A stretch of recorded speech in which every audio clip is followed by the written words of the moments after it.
Okay, so today we're jumping into the sixth chapter of the book of Psalms. Right. And right away, I mean, this text just hits you. It's this incredibly raw, very intense plea to God. Yeah, it comes from a place of really deep suffering. Yeah. It's what scholars often call a lament. A lament, right? And for anyone maybe less familiar, that's basically where the speaker just lays it all out, Mhm. the complaint, the pain, the questions, all directed at God. Exactly. No pretending. It's brutally honest.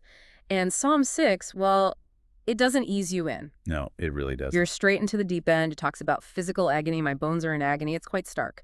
And that's alongside this deep anguish of the soul. It's so vivid. The language they use, I mean, it's visceral, isn't it? Absolutely. It's not just I'm having a bad day. It feels like total physical and emotional collapse. Hmm. I am worn out from groaning, it says. Describes weeping so much it floods the bed, drenches the couch all night. And the eyes failing from grief. That detail. But also, interestingly, because of all my foes, Ah, right.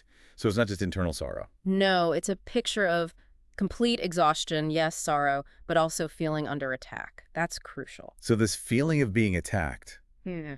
the suffering is internal, physical, yeah, but it's also connected to enemies. Enemies, yes, but also, and this is really important, there's a sense of being under God's uh, displeasure. He asks God not to rebuke me in your anger. Okay, so it's layered. Very much so. Yeah. You've got physical pain, emotional anguish, relational conflict with these foes, and the spiritual dimension, this tension with God. Wow.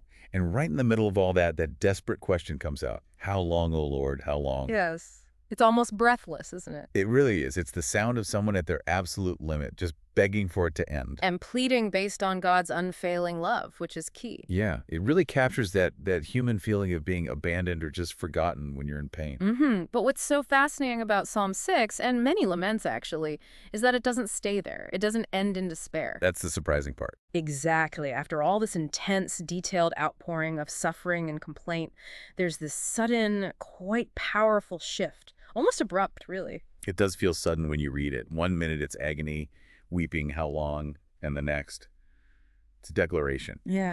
How does that happen? How does the psalmist get there? Well, the text doesn't spell out the process. There's no description of an event that changes things. But the shift itself is a powerful statement of faith. Okay.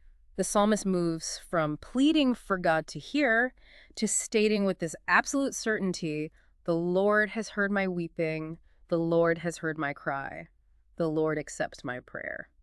So the act of lamenting itself, maybe, that pouring out, honestly. It seems like it, or at least the certainty is expressed immediately after that outpouring. The lament seems to be the vehicle somehow. So the turning point isn't necessarily that the suffering is gone, but it's the assurance that God has actually heard him. Precisely, and that assurance completely changes his perspective, especially about those enemies mentioned earlier. Right, the foes. Yeah. The weeping, the failing eyes, the exhaustion, they might still be there. The text doesn't say they vanish instantly, but the focus shifts dramatically. How so? He turns and addresses the troublemakers directly. Essentially says, get away from me, for the Lord has heard. Ah, okay. So the perspective is now grounded in God's response, Yeah. even if the circumstances haven't fully changed yet. Exactly. God's responsive presence becomes the anchor. And those final verses really drive that home, don't they? They do. All my enemies will be ashamed and dismayed. They will turn back in sudden disgrace. The confidence isn't in himself. Not at all. It's confidence in God's action because God heard the prayer. The earlier agony is set against this final certainty that God's response will deal with the adversaries. It's quite a journey within just a few verses. It really is. This movement in Psalm 6, from that incredibly detailed, intense suffering and questioning to this sudden, unwavering declaration that God has heard and responded, it's incredibly powerful. Yeah. It shows us, I think, that lament isn't just complaining into the void. It's a real form of prayer. And even in the absolute depths, it can pivot towards faith, towards confidence in God's character.